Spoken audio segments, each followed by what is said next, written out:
शहर का नाम था कालीगढ़। दिन में ये शहर आम लगता था, भीड़, बाजार, गाड़ियाँ, सब कुछ सामान्य। लेकिन जैसे ही रात होती पूरा शहर किसी और के कब्जे में चला जाता। लोग कहते थे यहाँ पुलिस नहीं, साया राज करता है। और उस साये का नाम था ज्ञान भैया। ज्ञान भैया कोई आम आदमी नहीं था, उसकी आवाज ही काफी थी किसी को झुकाने के लिए। उसके साथ हमेशा एक आदमी रहता था, उसका राइट हैंड राय स्टार। राय स्टार जिसकी आंखों में डर नहीं, सिर्फ खामोशी थी। लोग कहते थे ज्ञान भैया सोचते हैं और राय स्टार काम पूरा करता है। हर दुकान, हर ठेके, हर धंधे पर ज्ञान भैया का हक था। जो मान गया वो जिंदा, जो टकराया वो गायब। शहर में कोई उसका नाम जोर से नहीं लेता था, लेकिन हर कहानी में एक बगावत होती है। इस बार वो बगावत था पुष्पा। पुष्पा कोई साधारण गुंडा नहीं था, वो अकेला चलता था और सीधा वार करता था। उसका एक ही नियम था, झुकूंगा नहीं, चाहे सामने मौत ही क्यों न हो। एक रात ज्ञान भैया के लोगों ने एक गोदाम पर कब्जा किया, लेकिन वहाँ पहले से कोई बैठा था। अंधेरे में सिगरेट जलती है और आवाज आती है, ये इलाका अब मेरा है। राय स्टार आगे बढ़ता है, नाम बता। अंधेरे से जवाब आता है, नाम सुनने की जरूरत नहीं, याद रखने की आदत डालो। पुष्पा नाम है मेरा। दोनों की नजरें टकराती हैं। पहली बार राय स्टार के चेहरे पर हल्की मुस्कान आती है। ज्ञान भैया को खबर मिलती है। वो सिर्फ इतना बोलता है, जिसने डर नहीं सीखा उसे डर सिखाओ। लेकिन कहानी यहाँ खत्म नहीं होती। पुष्पा अकेला नहीं था, उसके पीछे एक ऐसा राज था जो खुद ज्ञान भैया के अतीत से जुड़ा था। और अगर वो सच बाहर आ गया तो पूरा अंडरवर्ल्ड हिल जाएगा। रात पहले से ज्यादा भारी थी। पूरा कालीगढ़ शहर चुप था, जैसे तूफान आने से पहले की खामोशी। ज्ञान भैया अपने अड्डे पर बैठा था, आंखों में आग थी। उसने धीरे से कहा, जिसने हमारे शहर में कदम रखा है या तो वो झुकेगा या मिटेगा। राय स्टार सामने खड़ा था, लेकिन इस बार उसकी खामोशी में कुछ अलग था।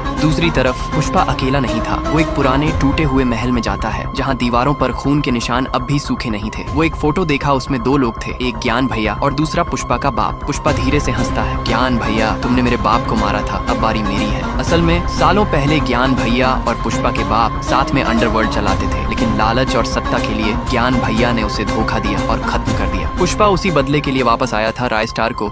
जब ये सच पता चलता है तो पहली बार उसके अंदर लड़ाई शुरू होती है। एक तरफ उसका मालिक ज्ञान भैया, दूसरी तरफ एक सच जो गलत लगता है। राय स्टार सोचता है, क्या मैं सही इंसान के साथ हूँ? अगली रात शहर के बीचों बीच पुराना गोदाम, ज्ञान भैया और पुष्पा आमने सामने। पुष्पा बोलता है, आज हिसाब होगा। ज्ञान भैया मुस्कुराता है, हिसाब तो मैं करता हूँ, तू सिर्फ मरेगा। जैसे ही लड़ाई शुरू होने वाली होती है, अचानक राय स्टार बंदूक उठाता है, लेकिन वो निशाना ज्ञान भैया पर नहीं बल्कि दोनों के बीच में गोली चलाता है और चिल्लाता है, बस अब ये खेल खत्म होगा। दोनों चौंक जाते हैं। राय स्टार धीरे धीरे बोलता है, सच ये है कि पुष्पा का बाप सिर्फ धोखे से नहीं मरा था। उस रात गोली मैंने चलाई थी। पूरा माहौल जम जाता है। पुष्पा की आंखों में खून उतर आता है। ज्ञान भैया पहली बार चुप हो जाता है। अब दुश्मनी सिर्फ दो लोगों की नहीं रही, अब तीनों के बीच जंग होगी। कालीगढ़ अब सिर्फ एक शहर नहीं रहा था, वो एक जंग का मैदान बन चुका था। बारिश हो रही थी, सड़कें खाली, लेकिन हवा में बारूद और धोखे की बू थी। राय स्टार का सच पूरा खुलासा। गोदाम में तीनों खड़े थे, ज्ञान भैया, पुष्पा और राय स्टार। पुष्पा गुस्से में चिल्लाया, तूने मारा मेरे बाप को? राय स्टार धीरे धीरे आगे बढ़ा, हाँ गोली मैंने चलाई थी, लेकिन कहानी उतनी सीधी नहीं है। राय स्टार बोलता है, उस रात ज्ञान भैया और तेरे बाप के बीच झगड़ा हुआ था, लेकिन गोली चलाने का आदेश ज्ञान भैया ने नहीं दिया था। ज्ञान भैया चौंक जाता है, क्या बकवास कर रहा है? राय स्टार की आंखें ठंडी हो जाती हैं। आदेश मैंने खुद को दिया था। राय स्टार की आवाज भारी हो जाती है, मैं दोनों के नीचे काम करता था, लेकिन मुझे हमेशा लगा मैं सिर्फ परछाई,